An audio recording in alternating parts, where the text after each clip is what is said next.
Here's a podcast.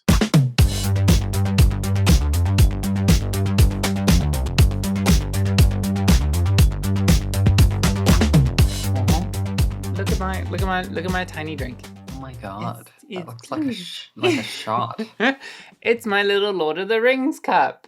It has the ring stuff written on it.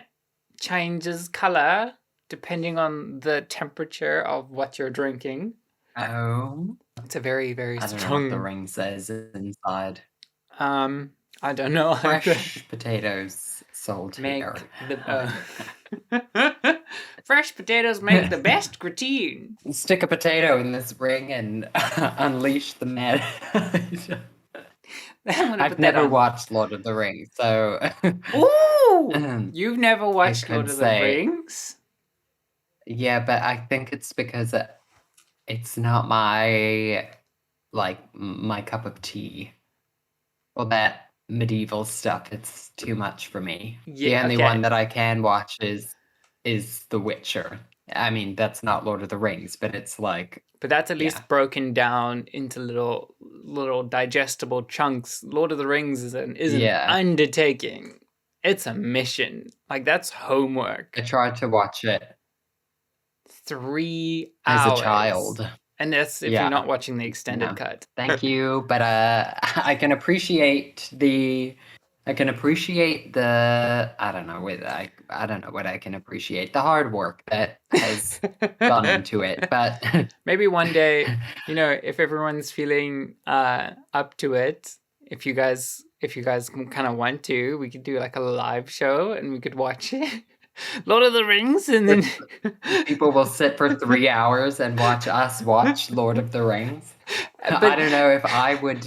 And then we have like a full show afterwards. So it's 3 hours to watch the movie, 1 hour of us talking with the audience and being like, so what did everyone think? And then we can do another hour of questions and answers, and we can get all weird. It can be like a 6-hour event. We'll have like a snack break in between.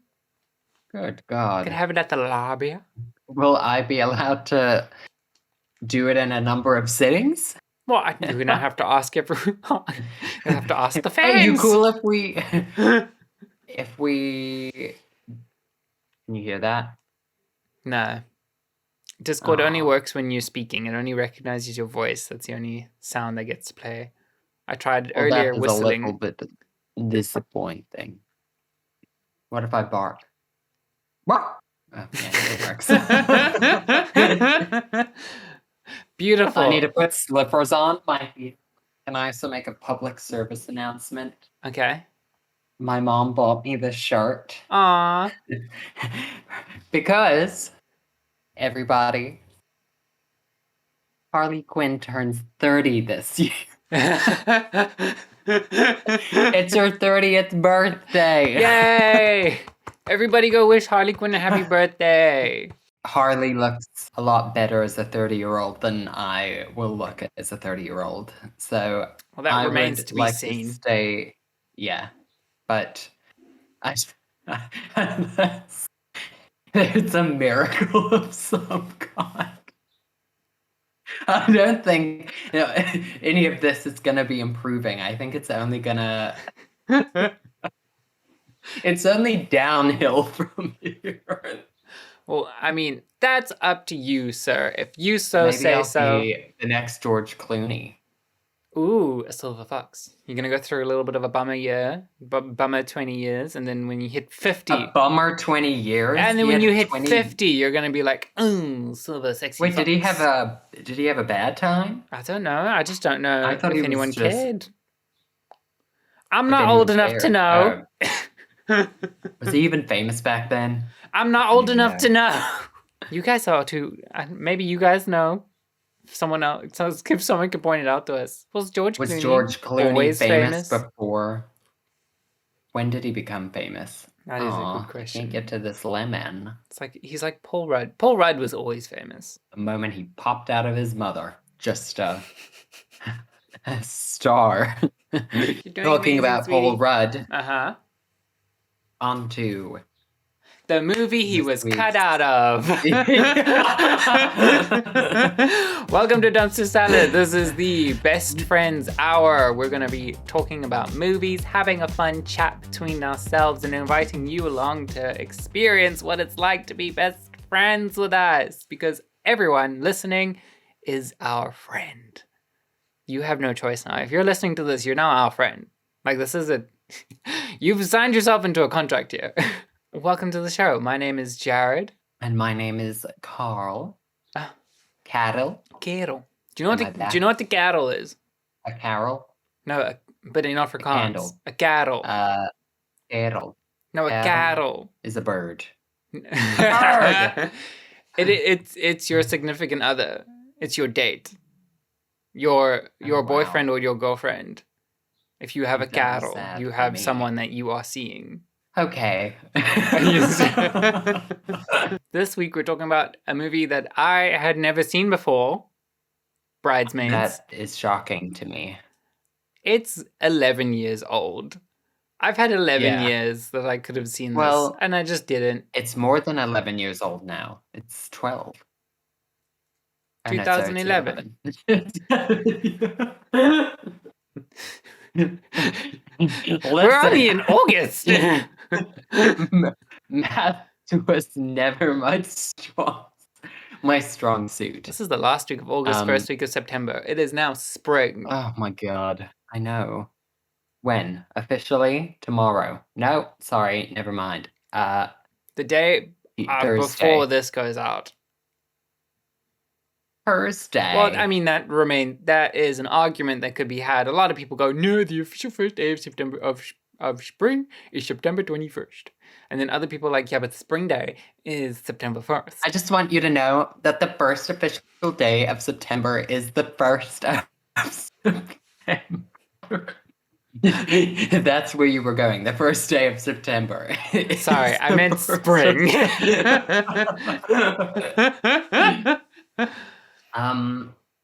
Yeah, I don't know why I guess because the elders told me it was the 1st of September. That's what my people believe. I just believe it's when the flowers are out, and the flowers are out at the moment, so it's spring. That's how I work. I go according to nature. Okay? I'm going to be listening to nature and how she wants me to think. The only person who knows what is happening is Mother Nature. We have to respect her. We have to listen to her. I don't know. I feel like I'm going on a Julia Fox. I did it myself. Yeah. Did you know? I'm just here to tell everyone, to remind everyone that the idea of childhood only originated in the 1800s. Before that, children were just little adults. She literally said that. I mean, she's not wrong. Teenagers were getting married and having kids back then. I just love that. That was something that she felt she had to Yeah. I'm just here to remind you all that. I wonder what was happening in her life that she felt like that was important to share at that moment. Probably nothing. If she was going through something, maybe she's putting it in her just a book. Her book is titled Childhood Since the 1800s. Childhood in the 1800s, as A experienced reflective by memoir. She Julia microdosed Fox. and experienced what it was like to live in the 1800s. She can time travel. I think it's the really low-cut jeans that help her do that. What do you mean low cut? It's not low cut jeans, it's high rise boots that she's wearing.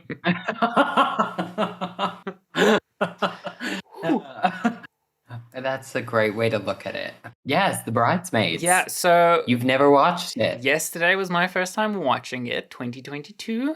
I don't when know did why you first I watch thought it? you had. I think I watched it the same year it came out.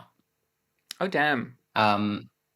I thought that's why I'm so surprised that you hadn't watched it, because I feel like Bridesmaids is, I could be wrong. We'll discover in this episode, but I thought like Bridesmaids was such a you movie. It is. I feel like it's something that there's a piece of fluff floating around. I thought it was something that you would have watched like a bunch of times by now. Listen, it is. It is my flavor of movie. It is definitely my type of humor. It's. I just don't know why I hadn't seen it. I just don't know. It's not something. I don't think it was accessible to me, and I just didn't feel like chasing it for some reason. It's just. I don't know. It's one of those movies that just slipped under my radar until I had a reason to watch it. And now I did have a reason to watch it, and I thoroughly enjoyed it, and I think I will be watching it multiple times over. Like, it is a very, very rewatchable movie. I mean, just before this, it really is. I went onto YouTube just to watch the plane scene again, just in prep for this, because it was perfect. I feel like I was gonna say that plane scene, I think, is one of my favorite scenes in a movie, like ever. Because it's funny, it's a break in character, it's also super complex because there's every individual person is like on their own little journey, and then she's freaking her like the fuck out. You set up the air marshal, you set up the nervous, like you put the two nervous flies next to each other, and it's all confined into one space, so you don't have anywhere to go within the scene. Yeah. So you are forced to just watch this contained thing unravel. There we go. And it's just perfect. Like, really, it's perfect. Everything about that scene is perfect. I feel like it all slowly escalates. I mean, watching that scene, sometimes I forget, like I know how much I love it and how funny it is, but sometimes I forget about like all of the things happening at the same time. Like Ellie Kemper's conversation with that other lady being like, stop it, and you then are they more beautiful kiss. than Cinderella. You are more beautiful than Cinderella, and you smell like pine needles. And it starts with the mom being concerned for her, and then and then it goes through her being concerned for the mom, because now the mom's breaking down, and then they're both breaking down and making out. So it's just it plays really well. And then you have the nervous fly, she sits next to you, also freaking out, and then they sort of are an echo chain before each other. And then when she starts freaking out because she's on these drugs, and she's saying, there's a colonial woman on the way, and she's churning butter. There's something they're not telling us. And then I don't know if you knew this. Then it sends the other nervous fly off. She's be like, just open the doors, let us out. I don't know if you knew, but I believe Kristen Wiig and that lady wrote Bridesmaids together. So I did a bit of research about this movie, and that is Annie Mamalo. Mamalo? How do you pronounce her name? I don't know. I just went with Annie. Annie Mamalo. Annie Mamalo. Mamolo. I feel like they co-wrote the movie, and then she played the nervous fly, and then which we should probably watch also for the podcast. Barb and Star. They wrote it and also act in it. So yeah, they're a good duo. Is this what we do on the podcast now? Ever since Two Freaks, Andy decided to come and hand us our ass. Now we do research on the film so that we can talk about interesting facts. But okay, I will admit though, was more inclined to do research on this because I really enjoyed this movie, and I was like, oh, all I can say is I enjoyed this, so I need some talking points because Yeah, I know. Also, that when you said let's watch Bridesmaids, I thought it would be like I was keen because you had never watched it before, but I had a feeling that you would enjoy it, and I know I love it. And then when it's a movie Yeah. that we just love, I struggle to find things to say. It's Yeah. just like a bonding, an explanation of why we love it so much. A fan fest. Oh my god. Whoa. Are you good? I thought this was really relevant, and I think also it's an interesting talking point between the two of us because we are best friends, and I am getting married. I know. I feel like that. And I was watching it, and I was going like, I hope Kahrl doesn't feel this way sometimes about things. I'm not gonna lie. I obviously I watched this movie when it came out, and I enjoyed it. And then I watched it, I think I said last year at some point, and I realized I literally am Kristen Wiig. You're Not Annie. that I feel that way about your wedding. At that point, I don't think you were even engaged yet. But I just was like, I think I resonate with Annie. Also because I know you and I have the same like goofy dynamic. Yeah. You know that scene where they're in the restaurant and they have they put like chocolate on their teeth and they're like, I don't need dental work. No, you do not. I feel like it's stupid stuff like that I could imagine the two of us doing. Yeah, so I get like this little hair. There's like a dog.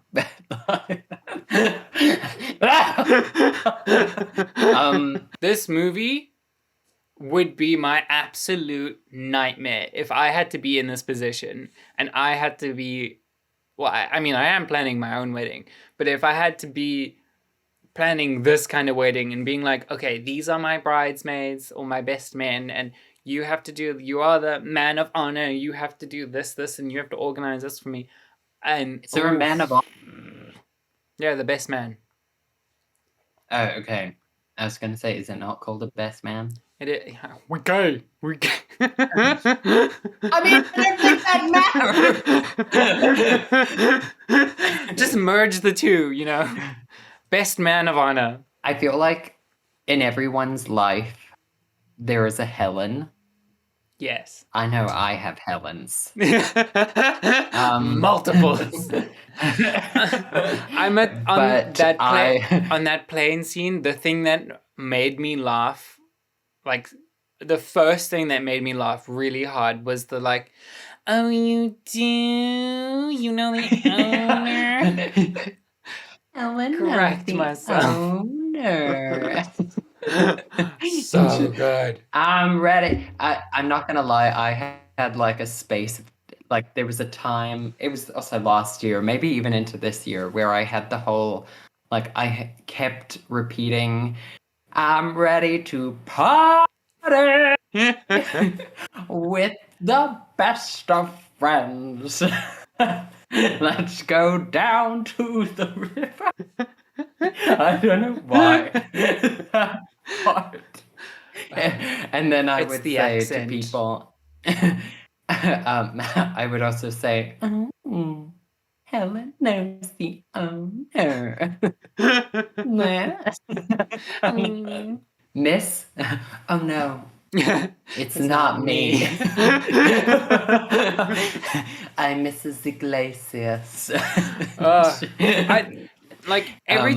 I know there's lots of talk online about this movie. There always has been. It's very gifable, screenshotable, memeable, and everyone would always reference, "Help me, I'm poor." It would always. And for me, that's not even like the standout line from that scene. it's a very quick throwaway line, and it's not even the funniest line from that scene for me. So I don't understand Yeah. why that one is just Well, so memeable, but it is so I good. guess, yeah. I feel like, again, we're still on the plane scene. I don't think we've Yeah. really even made it anywhere past it. But We've deflected the best man just responsibilities. everything, everything in that scene, I don't think there is anything that they say in that scene that isn't funny. No. I feel like My the whole scene. my favorite is my favorite was stove. Are you an appliance? No, I'm a man. Fair You're enough. you're a flight attendant. Yes, that is You are correct. not. Yes, that is. You an Um, appliance? That's um, my new thing. I'm just gonna call everyone I don't like stove. Stove. what Stove. kind of name is that? The end scene where they actually have the wedding, where the Oh, wedding. yes. I couldn't think of anything worse. Just personally, that Yeah. was over the top. Standing in the water, everyone's sort of separate. Little I thing just want to coming know how down. they They got do. there.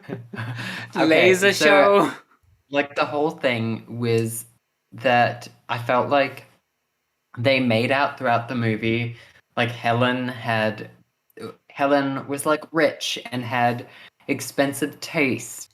And then that wedding, I was like, okay, lasers. It's You're gonna put it's lasers gaudy at the and it's ceremony? expensive, but I think that's the point. It's meant to show like you may be rich and you may go all out, but it's still gonna look stupid. Like I said, I just Fireworks. want to know how they get to those platforms in the water. How did they get there? Because Imagine, there's no like walkway that's dry for them to get there. and the ceremony takes quite a while depending on what you're gonna say and do.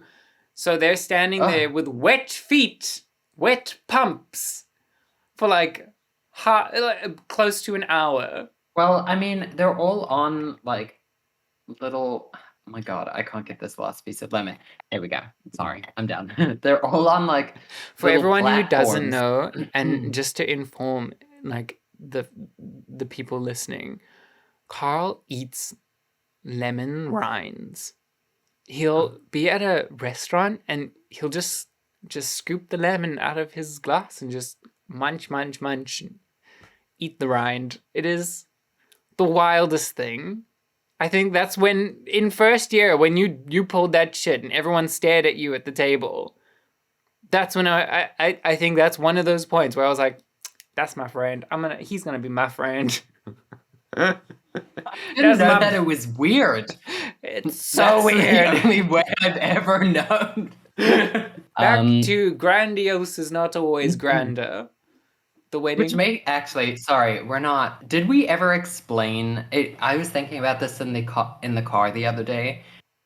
Did we ever explain like the whole salad bit of the podcast name? Like, do No. people? I don't think we ever did. So I'm like, I suppose it's not something that ever needed an explanation. But I'm so surprised that we never discussed it. I mean, I think probably because you and I were just like, let's just start doing this thing, and then when it takes off, then we'll get more personable. And I think we're at the stage now where we need to be a little bit more personable, and actually connect with our audiences. Hello, Mister or Ma'am or they who Or we are talking yes. to at the moment. Hi, how you doing? We want to connect with you guys because now we're Um, taking this seriously. We're like more confident now, and so we're we're not. having fun with this a lot more. Uh, so it's like, we're willing to share now. I shared so much in the Twilight episode. I feel like I oh. Next episode we'll be sharing our home addresses and our bank. We're gonna watch Doxed the musical. We'll and do like a a little side salad detour. episode on it. Is that what you want Oh, to should do? we do a side salad episode on it? We Yeah. can. Tune into the next side salad episode to And we will learn the we'll break down our entire friendship for you and how we got to the place that we are today. that fucking cookie. That giant Yes. cookie. When it fell on top of her, I was smiling ear to ear during that scene, and then it fell on top of her. I canned myself. When she tries to push over the fountain and instead just scoops it out.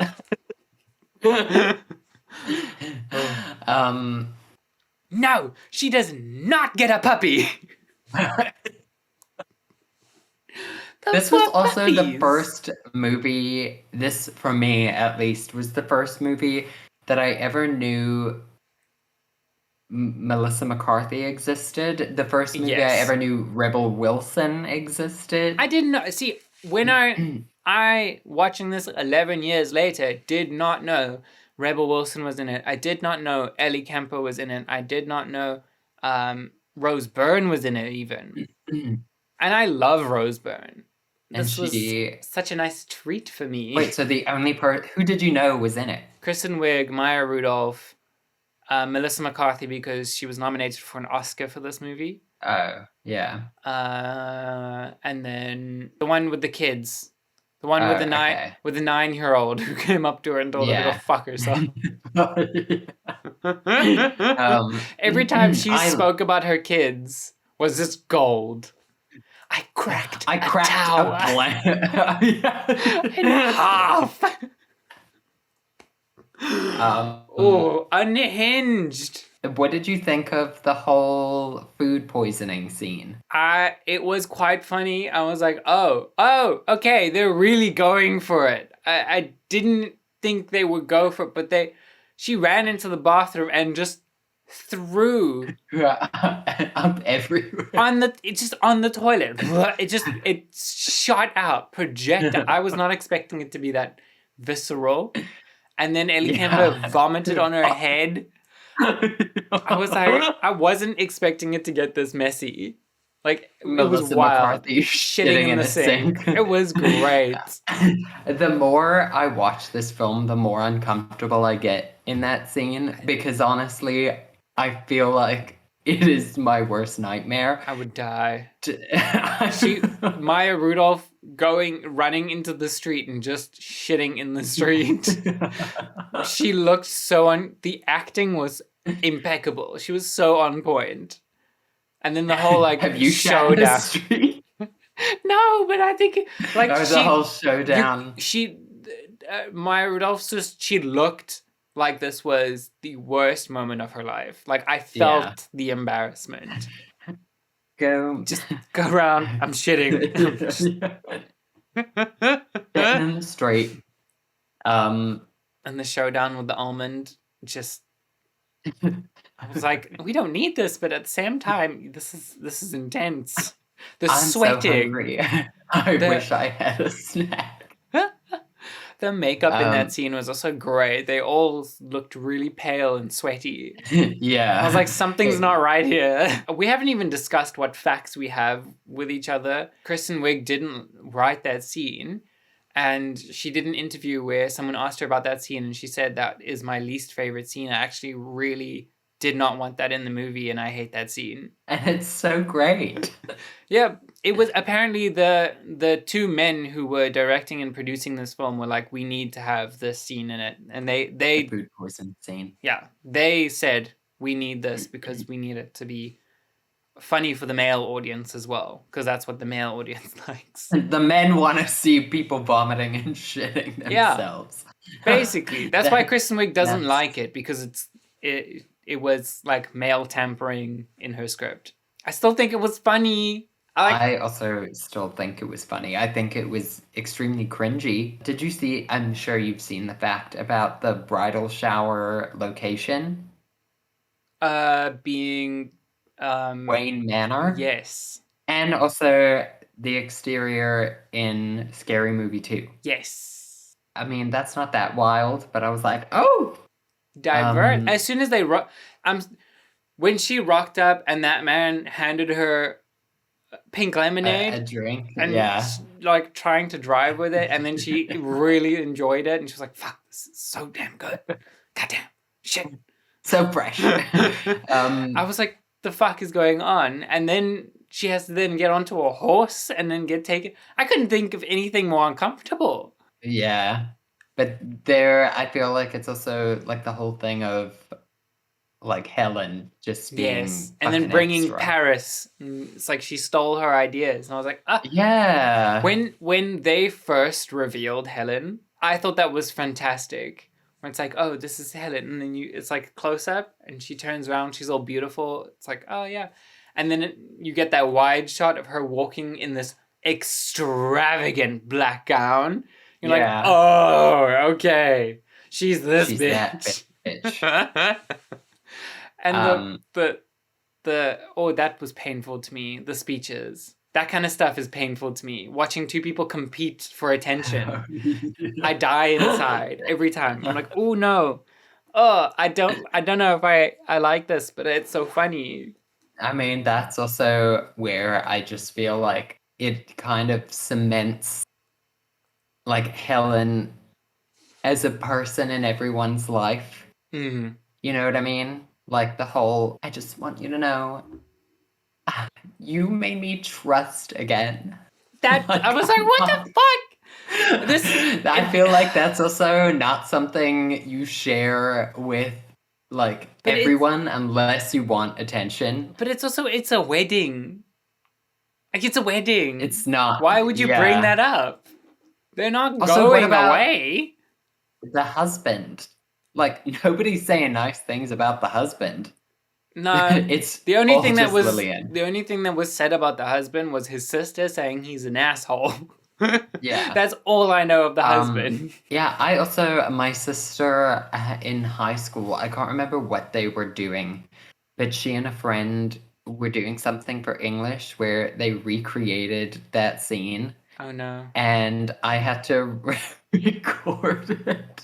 And even then, I think it's funnier when it's people you know, especially the tie bits.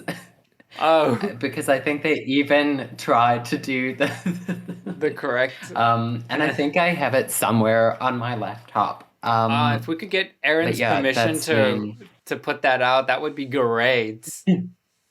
If you can find it and get Erin to sign a waiver. When they introduced Melissa McCarthy and she went straight into like, I've got 9 bolts in my knees, I fell down, I hit railings on the way down, and this dolphin communicated with me. I was like, oh no, I'm going to absolutely hate this character. Because she's just going to say the wildest, stupidest shit. But I loved her. I do think, especially towards the end. Yeah, she deserved that Oscar nomination, like for sure. I didn't even know that she got an Oscar nomination for it. Actually, you know what? I literally feel like I can't fault anybody. No, everyone was perfect. Like, even John Hamm playing the asshole fuck buddy was good. Chris O'Dowd playing the cop was amazing. Apparently they cut a lot of scenes from the actress who was playing her mother. Because she passed away. She passed, yeah, and just they before. They didn't want like some of the stuff that she said to be the last thing she said in a film. Yeah, apparently she had some really harsh. She had a really harsh final line in the movie, and they didn't want that to be her final line because this was her last movie. So out of respect, they cut some of her jokes. I'm like, I wonder what I can see last line was. And I want to know because some of the shit that was in the movie was she said some wild things. I'm just going to let's just go straight into all the facts that we've managed to dig up about this movie. Oh, one thing that I did notice is the movie opened with a sex scene and then closed with a sex scene. With the sex scene, yeah. And both were wild. The first sex scene was incredible. Just all over the show. Kristen Wiig, I just die. You know what? Wow. It was What wow. killed me, um, which it wasn't that scene, but it was a later scene where she talks about a guy she's gonna ask named George Gloss, Yeah. and John Hamm is like, well, could George Gloss Do do this this? He just grabs her boob and rubs it around. It she just says shows that he this man probably could. this man is clueless about what feels good for a woman. Like Um, he's rubbing her tit thinking, "Oh, she loves this." uh, also, I want to just discuss that scene where she goes, oh, she's gonna go on that blind date, and that little boy that she interacts with. For some reason, I do not remember that scene at all until I watched it now, and he's like, are you afraid of death? Because my mom's gonna kill you. And then he talks about his grandma dying on the spot that she's sitting where her underwear is. Right where your underwear is. And then I taking just the feel birth like control. something's gonna happen to you. Something's gonna happen to your body. I don't know what it is, but something is gonna happen. I wanna. Ooh, they just left it. I was like, whoa, that child. But that's where they cut Paul uh, Rudd from, because he was supposed to be one of those oh, dates. They cut his okay. scene I because didn't. he was going to be one of the blind dates she gets set up with. They planned 3, and I think they only showed 1 on screen. But Paul Rudd and her went ice skating together. And then the director and the producer sort of like played Ching Chong Chow, who's going to tell Paul Rudd that he got cut from the movie. Oh God. Ellie Kemper. Kemper? Kemper. Yeah. John Hamm and Ellie Kemper did this movie together, and then they did Unbreakable Kimmy Schmidt together. But before then, he was her high school drama teacher. Yeah. How I find that crazy? wild. Like, hot shit, man. You now work together, and this is someone who taught Also, you.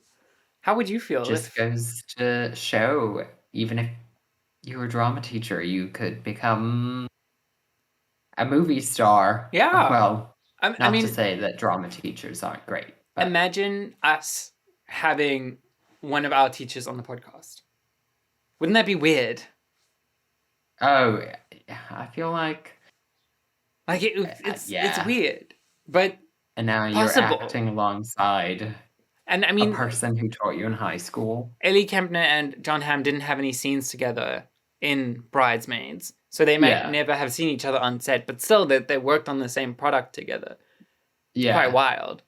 Do you know where Melissa McCarthy took her inspiration for her character? Yes. Theory. Yes. I can find see that but weird. I thought that was just extremely random. It I is don't very know Guy strange. Fieri enough, but I just know that he is also quite like meme worthy.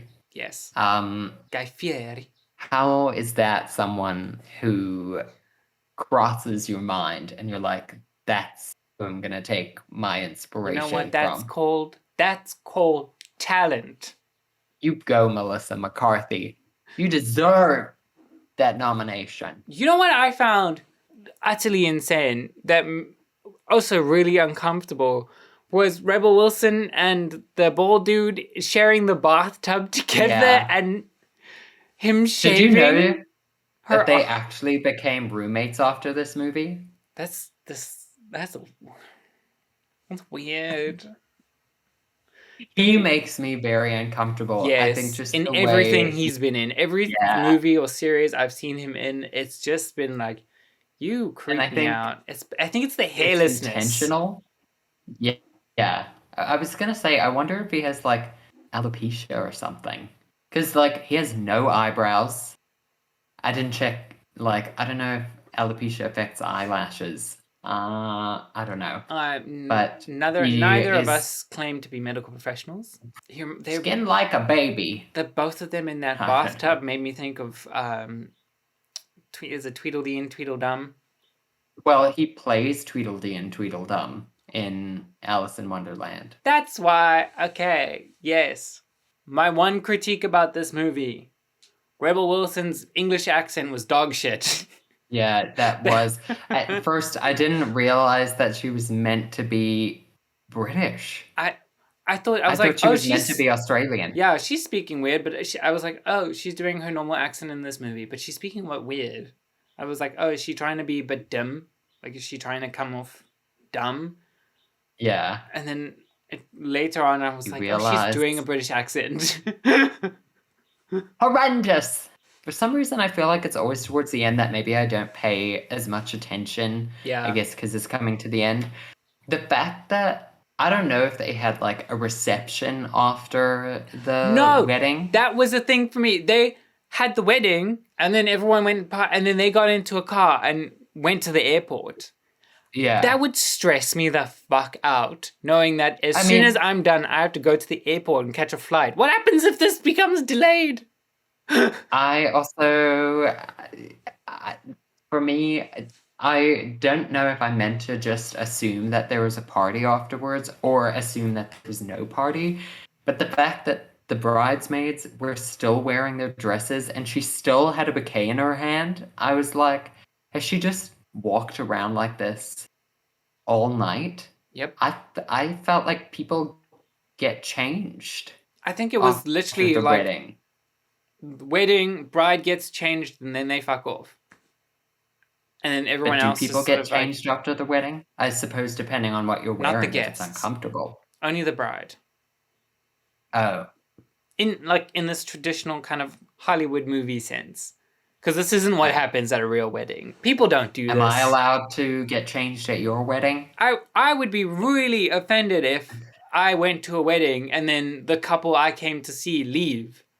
And I'm sort of there at this like cocktail event. I'm meant to now mingle with your friends. No, fuck off. I'm here to see you. You fucked off. I'm leaving. Well, that's, to be fair, let's say you fucked off at your wedding. Like, I would have a lot of people to interact with that Yeah, but you're forced to. Usually.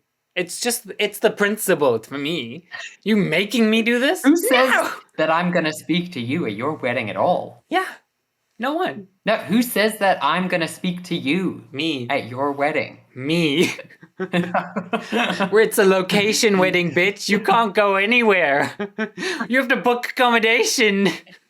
Well, I could lock myself away. Or you try and talk to me and I just don't respond. Oh, but my husband is there.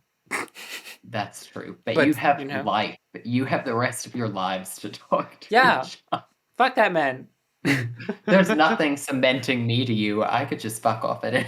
I'm kidding. That's horrible. I would hunt you down. There's nothing legally binding us. If you didn't get that wedding, you wouldn't have gotten that banging song at the end. I don't know. That the Wilson Phillips song, I find it so catchy. I was like, I don't know who these people are. I don't know this music. But the way that they were going, like Maya Rudolph and Kristen Wiig were just looking at each other going, that just the way they were, it just got me. I was like, yes, okay. I think that it was also, it felt like infectious. Yes. I guess that's. The way they looked at each other and had this connection, I was like, the friendship is repaired. I'm happy. Yes. They're best friends again. Just the way that they can communicate by one look and a chest bump. I was like, Lillian.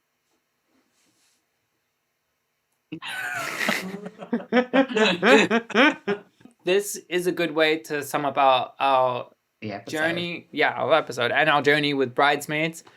Just non-stop laughs and definitely one of the most rewatchable movies. I probably will rewatch it. If not tonight, in the coming weeks. Hey, how about As you this? get closer to your wedding. we all book in early and we have a movie night before the wedding. We all watch And watch Bridesmaids. Bridesmaids. I feel like that is actually, I've never really heard of people doing that, We should do but that. We I can feel set up a like there's projector. literally no better. I suppose it would depend if you enjoy the movie, but I do really just feel like this movie is a feel-good Yeah, movie. I find, because I think I watched it with Amy the last time, and honestly, I just think it is a good time. it is. With comedy movies like this, usually they have it really funny and then they have really like deep sad parts and then they make it funny again and then it's really sad and hard, like the main character's heart is broken and she's left to pieces, and usually you're like, damn, this is dark and I feel I could cry at this moment, and then it gets funny again. This one, Yeah. it had the peaks and valleys, but the valleys weren't like death valleys. It was still quite light, and just the tone throughout was a very positive, happy tone, even in the sad parts. And I think that is something very unique and special about Kristen Wiig, that she can do that. To be fair, I don't think I've watched many Kristen Wiig movies. I know I have watched a couple. Ghostbusters. Oh, There we go, Melissa yes. McCarthy and Oh my Kristen God. Wiig again. But I thought that this was possibly one of her best. Ooh, have you seen Skeleton Twins? Yes, I think I have. Okay. I know that you like it, but I enjoy it. It's dark. I think I just really enjoyed like her. I mean, she was on SNL, right? Yeah, she was on SNL. Maya Rudolph was on SNL, and then she did. Before this, she did Knocked Up, and then because she did so well in Knocked Up, the producer of Knocked Up was like, okay, I want to produce your movie, and then she wrote this movie for him. Like, well, not for him, but he said, I want you to But write. I so want to that he produce could. something that you made. And she was like, great, I have this idea I've been working on, and then she worked on it for like, I don't know, 6 years, something like that, and then it became this thing. So I think this was her first big solo I mean, that I project. think I read was one of the facts. It was her first project as like the lead female. Yeah. Um, And I commend them on the fact that they honestly, refused to do a second one, because yeah, the I don't think. producers and everyone were like, we want them to do a sequel, and she was like, no, I'm not doing a sequel of this. I'm writing a new movie that's going to be just as good, but I don't want to make a sequel of this, and I respect that because we don't need sequels. Give us Yeah, something, the next project. Make the next project just as good as this instead of making a sequel that has to live up to this. And then yeah, they approached Melissa McCarthy saying, we want to do a sequel about your character, and she also said, I'm not doing a sequel unless it's with everyone else. So it was then abandoned. The yeah, ideas were abandoned, which I completely respect. yeah. It's for the best, Yeah. I think. Let's um, look at Pitch Perfect. Ho! Could we move on to reviews? Yes! Reviews? Pow, pow, pow, pow, pow, pow. We scoured the internet to go find our favorite reviews about this movie. How many reviews did you find, Kahrl? I only took 2. One of them is quite long. Oh, Um, I took uh, quite a couple, and I have 2 very long ones. I will decide which long one to read. this review, I found my reviews on Google Reviews, my favorite place to go. The unhinged For crackhead the of the unhinged internet. ones, yes. My review is 2 stars, and it says, Bridesmaids.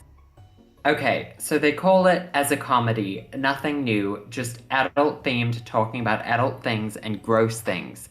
And it's more like a sad slash little soft drama, not fit into the comedy drama, more like drama genre.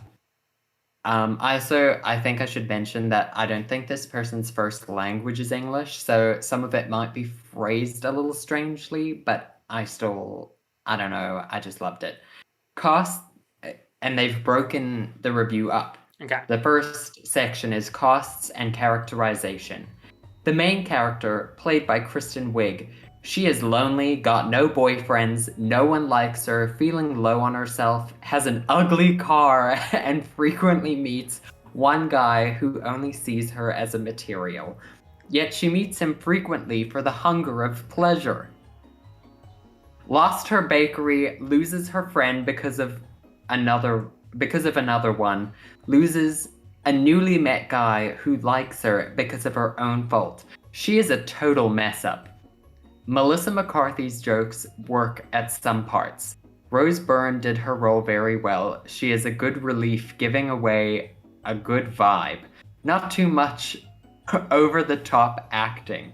The rest, well, the two ladies talking on the airplane about how their husband's not satisfying them and seeking for pleasure. They aren't in the frame after the flight scene, though they are still in the movie till the end.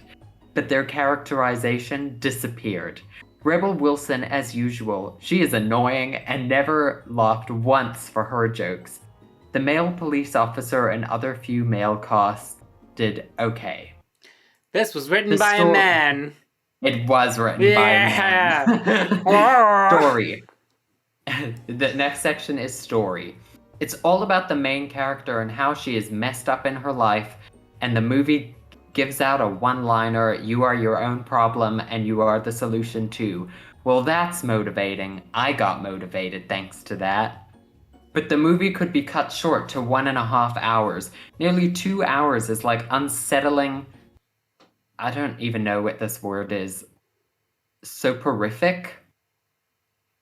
I don't know. I should actually Google. And the main character is just sad all the time and giving out the sad vibe all the time. It ain't a comedy movie. It's just a sad biography or like a drama genre. Difficult to watch one time. You can miss this one. Not a movie that comes under best comedy of all time or movies you must watch. Skip it, my opinion. Wow. It was written by a man. That was, yeah. What? Men were butthurt by this movie. If anything that I've seen written by a man on the internet about this movie is just like, the men were so good, but the women were really cringy. I'm like, fucking it. Fucking men. Was that the end of the... That was the end of that review. Yes. You may proceed. Trauma genre. What? Sir. No. I just think he had a problem with two women kissing. I mean, he's, okay, kind of right. From then on, you didn't see much more of them. They did fade away, those two characters. But, yeah, like, they sort of had reached the peak of their character arc. Like, yeah. So, that's what happens in ensemble movies, is it follows an ensemble and then slowly we lose characters until there is 2 or 3. So that's just what it's meant to... This is how ensemble movies work, sir. The people who needed a resolution. So this is a 3-star review by Ciara on Letterboxd. During yesterday's viewing, I was skeptical about Melissa McCarthy's Oscar nomination for this film, but then today, when I was watching her shit into a sink, I was like, yeah, man, I get it now. That's poetic cinema. It is. It really is. This is a 4.5-star review by Dead Ringer. And that fucking cookie! Is that it? Yep. That's it. Just lowercase and that, and then uppercase and bold. Cookie. Fucking cookie. So my last review is 5 stars. And it goes like this.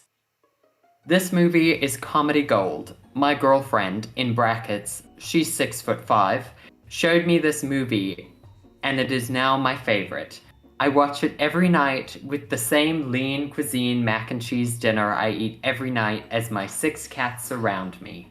5 stars. She's 6'5". Yeah, she's 6'5". What does that have to do with anything? These are the unhinged reviews. My I can't claim girlfriend, to she's understand. 6'5". 6'5". 6'5" people have a better taste in comedy. That's what Because it is. people who are tall are closer to God. Tall people are closer to God. Wow. Means they have better taste. Okay. Here is another review from Letterboxd. This is a 2-star review, and I will let you guess what gender this person is. Male. This was supposed to be a romantic comedy I could enjoy, but it was crass and unfunny. It felt like a Tom Hanks Meg Ryan bit, with Kristen Wiig standing in for Meg Ryan, except she swears a lot and has more intense meltdowns. Tom Hanks actually did show up while Wiig watched and cried over a scene from Castaway. Chris O'Dowd was the only bright spot, although that casting decision left me scratching my head. Maybe I liked him because he was the only sympathetic male character, and because I liked him in the IT crowd. The redemptive process for Wiig boiled down to her actually trying to make her life better. I'm going to find everyone who told me this was an awesome movie and stare at them furiously until they apologize. It was a male. Yes! Ryan! Chris O'Dowd was the only Ryan. bright spot because he was the only sympathetic male character. Sir, this wasn't It's a male not about movie! Fuck! Good God. But hurt men up in here. So this is a 4.5-star review on Letterboxd by Alba. Zack Snyder, you better get to work because I need a 4-hour movie where it's just Melissa McCarthy improvising and Annie making a scene while having a mental breakdown. And I agree, Zack Snyder, if you could give us a longer cut of this movie, it would be great. We'll take it. When this movie went into the box office, it came second in the box office during its run, and do you know what it was beat by? What? Thor. Oh my God, which one? The first one. The first one. The first one. Oh. I can't even vouch. I can't even... Well, obviously... It's bad. I It's just not a was good like, was it- movie. Yeah. That is male privilege. Dang it. This movie Oh. deserved to be number one, in my Did. humblest of opinions. And so... What would you rate it? there we go. Okay. Oh, I would rate this 5 stars. yeah. And my review would be, this is my nightmare wedding, but my dream comedy cast. I'm calling all my haters Stowe from now on. Huh. I would also give it 5 stars, and I actually need to start thinking about what I would say about the movie before we record. You like Bridesmaids? Okay. What? Just comedic gold. Top of the bar, I don't know. Just fucking quality shit. You heard it here. You heard it here, folks. Good quality shit. Yeah. That's great. I love this movie. Let us know what you guys would rate and review this movie. Do so on Letterboxd, and if you do go and review this movie on Letterboxd, give us a follow and give us a tag us. Can you tag us on Letterboxd? I don't know. Here's the thing. Okay, anyone who reviews this movie or goes and likes our review on Letterboxd, screenshot it, share it to your socials, and we will send you happy messages and lots of praise and love and thanks. Cause it's I cool. feel like we're coming across as like Desperate. religious people. Excuse me. People are closer to God. Do you have time? We'll send you prayers. Do you have time to talk about Bridesmaids? Our Lord and Savior, Bridesmaids. Yes, Kristen Wiig. Yes, I do. Come inside. Let's make some TikToks together before I kick you out. Comment on our TikToks if you guys want. If you engage was with the us, Gabby we'll engage Hanna. with you. Did you catch my Oh. Gabby Hanna reference? No. Oh. Oh. where she let that man into her house and they made Sir, TikToks together. wild. That whole no. We can't get into That's that. just That's why. touchy subject. Recommendations. Do you have Yes. recommendations? Do you So have time to talk about recommendations? I do. My recommendations for this week consist of one movie, one book, and one song. So this is the section of the podcast where we recommend things for you guys to go and listen to, read, watch, and just have fun with, because we feel like you guys deserve a treat after listening to us ramble on for an hour. So I recommend that you guys, if you enjoyed Bridesmaids, go and watch Wine Country. It's on Netflix. It's also Maya Rudolph ensemble cast. I enjoyed it. I like it. It's very much formulaic to Bridesmaids, and they have like the same character tropes in a way, but it's a feel-good movie and I like it. And then I recommend a book that just turned one, Skiff by Ronaldo Schwarp. I don't know if you guys know this about me, but I do speak Afrikaans. It is an Afrikaans book, so just be warned. This is for everyone who can speak and understand and read Afrikaans. Go read Skiff. It's about what it means to be LGBTQ plus in South Africa. Go listen to Even Now by Beneco. I'm still not 100% sure on how to say their name, but By Beneco is a cool band duo, and I like their music. It's a very good song. And now, you, Kahrl. You may have the stage. Why, thank you. I have, the thing is, I don't know if I've recommended, well, let's start with the songs that I know I haven't recommended.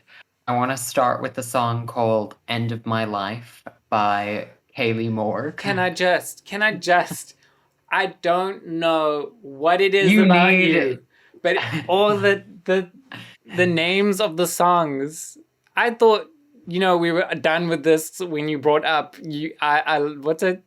I like you, but you give me depression. Did you ever listen to that song? I think I did. I listened to them when I add them to the stuff. They're not like sad songs. I know, but I know. I really do. I know they're all really bangers, but the titles, sir. I can't help it. You have a thing for these titles. Help it. End of My Life by Kaylee Moore, and Cardigan by Sophie Cates. Oh, not Taylor Swift. No. Okay. Sophie Cates. Did you listen who was Once Upon Silver Sphere? But did you listen to Nasty? By who? By Sophie Cates. Oh, yes. I like that one. I don't know. I feel like this one, I enjoy this one more. Is this not that I don't like Does Nasty. She sit down at a piano? Not really, but I think it is maybe one of her more like mellowed out songs. Okay. You would have to listen to it. I don't want to say it's sad because it's not really sad, but it's not like it's a slow tune. Let's party. It's a slow tune. And then lastly, my last recommendation, which I don't know if I've recommended before, but it's because I'm playing it now, and its sequel, which has been long awaited, is coming. God of War. I would recommend God of War.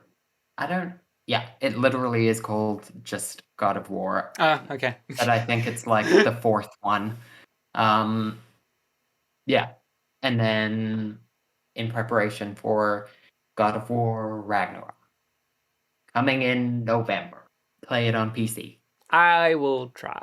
Maybe no, I'm not. I promise. No. No? You don't. I don't have you're not even time. Interested? I haven't even started Guardians of the Galaxy yet. So. Oh, I was gonna ask because I started playing it again, and I was like, Jared said that he got it, but he never said anything about it. So I got it. Michael loves it. He played it and didn't. Michael plays it all the time. He loves it. I just haven't played it yet. I just haven't had time. I'm trying to survive. I need work. If anyone wants to hire me as an editor or a podcast editor, I need work. This is where we've come to on. I'm begging. It's Using my a platform to beg. for job applications. When they ask for your CV, just send them this episode of the podcast. Yes, that's what I will do. Yeah. Hey, you guys go listen to our recommendations. Go play them. Go read them. Go watch them, and let us know what you think. Even if you're listening to this a year later, like if this is 2023 when you're listening to this, and you just got to this episode, and now you went and you listened to some of the songs that Kahrl recommended, and you like them, text him. It'll be unfortunately interesting.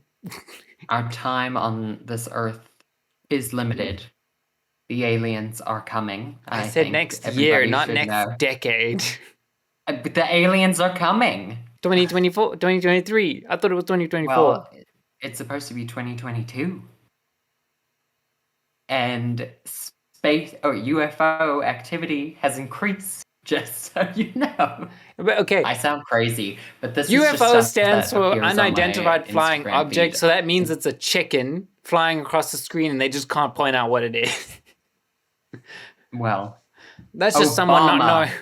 Obama backed up that there are aliens. I'm sold. I don't need anybody else to tell me. I'll see Obama what said James Webster says. Who? The helicopter. The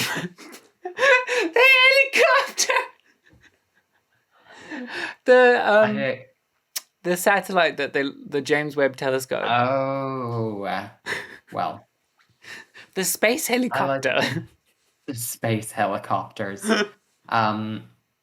So yeah, act fast is basically what I'm saying. Live like it's your last day. I thought I heard something. Aliens. Anywho. It's the aliens. Well, that's the end of the episode. They're telling me to stop talking about this. Thank you so much for listening. If you want to connect with Kahrl on Instagram, his handle is Paarrrtayyy. If you want to connect with me on Instagram, if you want to interact with Jarud, you can DM the podcast, the Dumpster Salad Pod, or you can DM me. Actually, maybe don't DM me at jamjar_RW. On any social media platform. Go enjoy our TikToks. Go subscribe to our YouTube channel if you are watching this on YouTube. And comment, like, share. Tell your aunt. She loves us. We have a Facebook group you can join. As I have said before, go interact with us on Letterboxd. And if you are looking for any of these links, you can always just visit our Instagram and follow our link tree. Everything is there for you, as well as the episodes. And then go listen to our mini-sode series called Side Salad, where we get a little bit more personal and a little bit more stupid. And thank you very much. If you thought that wasn't possible. Until next time. Goodbye. Goodbye.